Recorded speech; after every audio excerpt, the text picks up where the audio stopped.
এবারে ক্রিকেট বিশ্বকাপ যেন রূপকথার গল্পকেও হার মানায়। জিম্বাবুয়ে সুপার 8-এ অস্ট্রেলিয়া বিশ্বকাপ শেষ, এমনটা কি ভাবা হয়েছিল বিশ্বকাপের আগে? হ্যাঁ বন্ধুরা, এবারে বিশ্বকাপ সত্যি রূপকথাকে হার মানায়। সৃষ্টিকর্তার মুখ তুলে তাকালেন না অস্ট্রেলিয়ার দিকে। সাবেক চ্যাম্পিয়নরা সুপার 8-এ ওঠার ক্ষীণ আশাটুকু আজ শেষ হলো।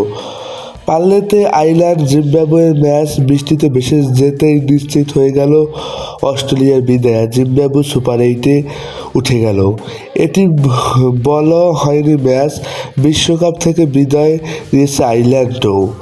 আইরিশরা জিম্বাবুকে হারালেই শুরুটিকে থাকতো আইল্যান্ডে অস্ট্রেলিয়ার সম্ভাবনা। জিম্বাবু অবশ্য আরেকটি সুযোগ থাকতো তখনও, নিজেদের শেষ ম্যাচ শ্রীলঙ্কাকে হারাতেই চলতো, কিন্তু এখন আর কোনো সমীকরণের দরকার নেই। এবং জিম্বাবুয়ে সুপার 8 নিশ্চিত করে ফেলেছে। যে দলটাকে নিয়ে ভাবাই হয়নি যে এত ভালো পারফরমেন্স করবে, যে দলটা এর আগে গত বিশ্বকাপে যোগ্যতাই অর্জন করতে পারেনি, তারা এবারে সুপার 8-এ। আর যে অস্ট্রেলিয়া গতবারের বিশ্ব চ্যাম্পিয়ন, তারাই নাকি সুপার 8-এ উঠতে পারলো না।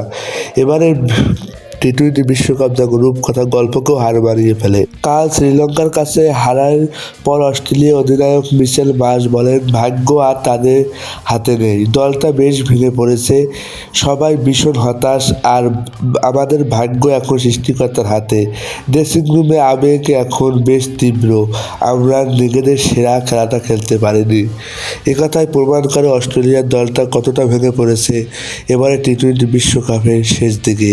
গতকাল শ্রীলঙ্কা অস্ট্রেলিয়ার ম্যাচে শ্রীলঙ্কার পাতুম নিশাঙ্কা দুর্দান্ত এক সেঞ্চুরিতে ভর করে অস্ট্রেলিয়াকে হারিয়ে বি গ্রুপে প্রথম দল হিসাবে সুপার 8-এ ওঠে শ্রীলঙ্কা।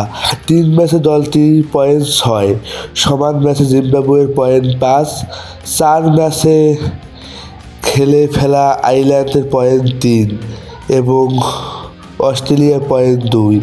গ্রুপে অন্য দল ওমান 3 ম্যাচ হেরেছে। জিম্বাবুকে নিয়ে সুপার 8-এ এই পর্যন্ত 7টি দল পাওয়া গেল। এর আগে সুপার 8 নিশ্চিত করেছে ওয়েস্ট ইন্ডিজ, ভারত, দক্ষিণ আফ্রিকা, শ্রীলঙ্কা ও নিউজিল্যান্ড। তারপরে করলো জিম্বাবু। এখনও একটি দল বাকি আছে, এরপরে সুপার 8 নিশ্চিত হয়ে যাবে সব 8টি দলের খেলা। তো বন্ধুরা, আজকের নিউজটি কেমন লেগেছে অবশ্যই কমেন্ট করে জানাতে ভুলো না।